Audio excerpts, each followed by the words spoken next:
সকলের সামনে ভিডিও দেখিয়ে পরমার পর্দাফাশ করে দিল সঞ্চারী। অন্যদিকে রেগে গেল গায়ত্রী চৌধুরী পরমার উপর, আর এদিকে অব্র পরমার পাশে এসে দাঁড়ালো। এমনটাই দেখতে পারবেন আজকের পর্বে। বিস্তারিত জানতে চ্যানেলটিকে সাবস্ক্রাইব করে না টেনে দেখতে থাকুন।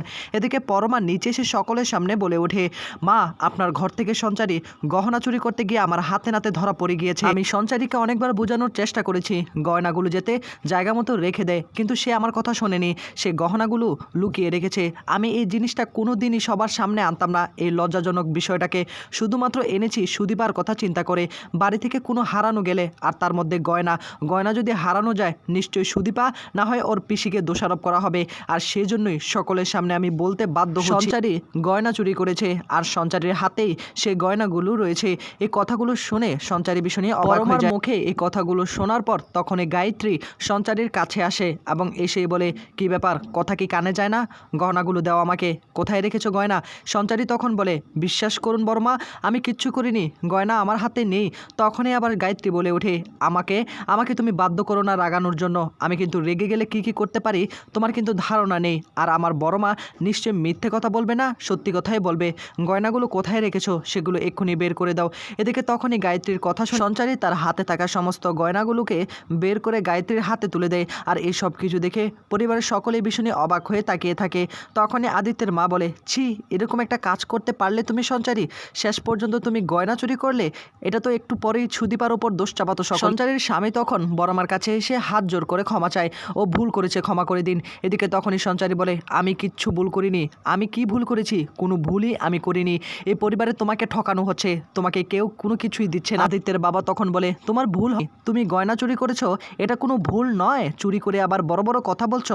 সঞ্চারী তখন বলে, আমি যদি ভুল করে থাকি, এর থেকে বড় ভুল এ বাড়ির অনেকেই করছে, সেগুলো আজকে আমি সকলের মাঝে প্রমাণ করে দেব।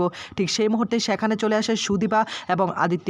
তখনই সঞ্চারী সকলের সামনে রেগে উঠে বলে উঠে যে, আমি শুধু অপরাধী এটা কিন্তু নয়, পরমা ওর দেওরের সঙ্গে নানা রকম কুকীর্তি করে যাচ্ছে। এই কথাগুলো শোনার পর তখনই গায়ত্রী তাকে চর মারতে যাবে। তখনই সঞ্চারী তার হাত ধরে ফেলে এবং বলে, বড়মা আমাকে চর মারা, একবার আপনার আদরের বড় বৌমাকে জিজ্ঞাসা করে দেখুনি না কি বলে। তখনই সঞ্চারী পরমার কাছে আসে। পরমার কাছে এসে বলে, কি পরমা, এগুলো কি নিজের মুখে স্বীকার করবে না, নাকি আমাকে ভিডিও দেখাতে হবে? এ বলে তখন সঞ্চারী একটা ভিডিও প্লে করে। আর ভিডিওতে দেখা যায় যে আসলেই সঞ্চারী সমস্ত কুকীর্তিগুলো ফাঁস করে দিয়েছে। এদিকে সঞ্চারীর হাতে মোবাইলে সেই ভিডিওগুলো দেখে মাথায় আকাশ ভেঙে পড়ে উপর। এদিকে সঞ্চারী পরমার কাছে এসে বলে, কি ভেবেছিলে আমাকে ফাঁসিয়ে দিবে? কিন্তু তুমি যে কতটা কুকর্ম করো সেগুলো কি সকলে জানে? সেগুলো আজকে সকলকে জানে। এখন তুমি কি করবে? নিজের মুখে কি স্বীকার করবে না? আমি তো প্রমাণ দিয়েই দিলাম। এদিকে পরমা মাথাটা নিচু করে দাঁড়িয়ে থাকে। আর এই সব কিছু দেখে আদিত্য, অব্র, সুদীপা সকলেই ভীষণই চমকে ওঠে। এদিকে সঞ্চারী ভিডিও দেখে থামেনি, বরং সঞ্চারী পরমা এবং আদিত্যের সকল গোপন কথাগুলো বলতে শুরু করে। আদিত্যের মা এসে তাকে আটকানোর চেষ্টা করে, কি করছো কি? সঞ্চারী এসে বলে, কাকিমণি আপনি কি জানেন না? আপনি তো সবটা জানতেন। আপনি কি আসলে বড়মাকে কিছু বলেননি? কিভাবে পারলেন আপনি নিজে নিজে লুকিয়ে রাখতে? আজকে তো সকলের সামনে আমি সব সত্যিটা বলেই দিলাম। এদিকে আদিত্যের মা কোনোভাবে আটকে রাখতে পারছে না সঞ্চারীকে। আর তখনই সঞ্চারী বড়মার কাছে এসে বলে, যান আপনার আদরের বৌমাকে জিজ্ঞাসা করুন এই কাজগুলি কি আসলেই নাকি আমি আবার মিথ্যা কথা বলছি। এদিকে আদিত্যের মা এসব কিছু দেখে নিজেকে আর সামনে রাখতে পারছে না।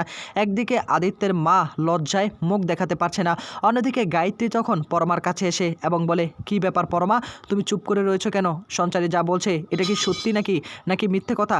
এ বলে তখন পরমা সেখান থেকে চলে যায়। আর তখনই গায়ত্রী বুঝতে পারে এই সমস্ত কিছু আসলে সত্যি। আর এই কথাগুলো শোনার পর গায়ত্রীর মাথায় আকাশ ভেঙে পড়ে। এদিকে অব্র দাঁড়িয়ে থাকে, অব্রর মুখে আর কোনো কথা আসছে না। তখনই আবার গায়ত্রী নিজে নিজে বলে, আমার পরিবারটা এভাবেই শেষ হয়ে গেল। বাবা আমি তোমাকে কথা দিয়েছিলাম পরিবারটাকে আগলে রাখবো, সকলকে একসঙ্গে রাখবো, কিন্তু আমি কিচ্ছুই করতে পারলাম না। আমি এই মেয়েটাকে এতদিন মাথায় করে রেখেছিলাম, কিন্তু সে আমার পেছনে বাঁশ দিয়ে দিল। আমি কখনো কল্পনা করিনি আমার ছেলের জীবনটা আমি নষ্ট করে দিয়েছি একটি মেয়ের জন্য। আমি কতটা আগলে রেখেছিলাম পরমা তোমাকে, শেষ মুহূর্তে এসে তুমি এভাবে আমাকে শেষ করে দেবে। যেহেতু আমাকে শেষ করিয়ে দিয়েছো বাবা, আমি এই বাড়িতে আর থাকবো না। যেহেতু এই বাড়িটাকে আমি আগলে রাখতে পারিনি, তাই সিদ্ধান্ত নিয়ে ফেলেছি আমি এই বাড়ি ছেড়ে চলে যাব। এদিকে তখনই আবার আদিত্যের বাবা এসে বলে, কোথায় যাবে বৌদি? এই বাড়িটা তোমার, তুমি কোথাও যাবে না। যে দোষ করেছে তাকে এই বাড়ি থেকে তাড়িয়ে দেব। ওই পরমার বাবা মাকে এক্ষুনি আমি ফোন করছি, ফোন করে এক্ষুনি তাকে আমি বাড়ি পাঠানোর ব্যবস্থা করছি। তুমি কোথাও যাবে না। এভাবে আমাদের পরিবারটাকে ঠকিয়েছে, তার এখানে কোনো জায়গায় হবে না। এদিকে তখনই সুদীপা রেগে যায়। সুদীপা রেগে গিয়ে বলে, পরমার দোষ এখানে শুধু একলা দিলে হবে নাকি? বাকি যারা দোষ করেছে তাদের কি দোষ নেই? তখনই আদিত্যের বাবা বলে, একদম কোনো কথা বলবে না। তখন সুদীপা বলে, কথা আমাকে বলতেই হবে, সবসময় মেয়েদের দোষ হবে এমনটা কি করে হতে পারে? আপনার ছেলে যে দোষ করেছে তা কি কেউ বলেছে? যদি পরমার দোষ হয়ে থাকে, ঠিক একই দোষ রয়েছে আপনার মিস্টার চৌধুরী, সেটা মুখে আপনি বলছেন না কেন? সকলের সামনে বলছেন না কেন? আপনি পরমাকে তো আগে থেকে ভালোবাসতেন, সেটা কি বলবেন না এখন? পরমাকে অপমান করছে, আপনি নির্লজ্জের মতো চুপ করে দাঁড়িয়ে থাকবেন না? একটা মেয়েকে এভাবে সকলে মিলে অপমান করছে, আপনি কিছুই বলছেন না। আদিত্য বলে, সুদীপা এই কথাগুলো এখন বন্ধ করেন। সুদীপা তখন বলে, বন্ধ করব মানে? কিসের জন্য বন্ধ করব? পরমাকে অপমান করছে, আপনার সঙ্গে তো কথাবার্তা হতো, সেটা কি আপনি অস্বীকার করবেন? হ্যাঁ, কিছু বলছেন না? তখনই আবার আদিত্য বলে, আপনি কিন্তু আমাকে অপমান করে কথা বলছেন। এদিকে তখনই একটু ঘটকা লাগে কুন্তলা ভাবতে থাকে, তলে তলে এত কিছু হয়ে যাচ্ছে, আমি তো কিছুই বুঝতে পারছি না। যাই হোক, গর্ত খুঁড়তে খুঁড়তে এখন কেঁচুটুকু বেড়ে আসতে চলেছে, এসব কিছু আমার কাজে লাগবে কোনো না কোনো এক সময়। আদিত্যের বাবা ভীষণ রেগে সুদীপাকে তখন বলে, একদম একদম আমার ছেলের দোষ দেওয়ার চেষ্টা করবি না। আমার ছেলে কি করেছে? সুদীপা তখন বলে, আপনার ছেলে কি না করেছে? পরমা কি একাই প্রেম করেছে নাকি? আগে কি একাই কথা বলেছে? নিশ্চয়ই আপনার ছেলেও কথা বলেছে। এদিকে আদিত্য রেগে গিয়ে সকলের সামনে বলে ওঠে, হ্যাঁ মানলাম আমি পরমার সঙ্গে কথা বলেছিলাম, কিন্তু একটা সময় গিয়ে আমি যখন জানতে পারলাম দাদাভাইয়ের সঙ্গে তার বিয়ে হচ্ছে, দাদাভাই ওকে পছন্দ করে, তারপর থেকে আমি আর কোনো যোগাযোগ রাখিনি।